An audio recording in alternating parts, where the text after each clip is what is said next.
I'm Matt Gelka in Washington, where both Democrats and Republicans are accusing each other of weaponizing the government for their own personal gain.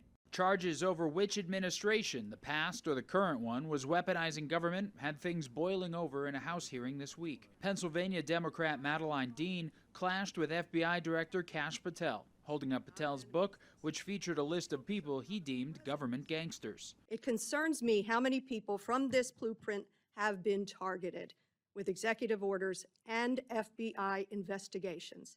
The FBI cannot be weaponized, and under your leadership, it has been nothing but a weapon. Ma'am, you want to know who was targeted by a weaponized FBI? Me. Patel, critics, and the president himself believe the Biden administration weaponized the power of the Department of Justice to prosecute Donald Trump as well as Republican voters. They weaponized the vast powers of our intelligence and law enforcement agencies to try and thwart the will of the American people. Director of National Intelligence Tulsi Gabbard recently released a declassified Biden administration memo written in the months after the January 6th Capitol riots aimed at countering domestic terrorism. Critics say the goals in the document outline a blueprint for law enforcement to target Republicans.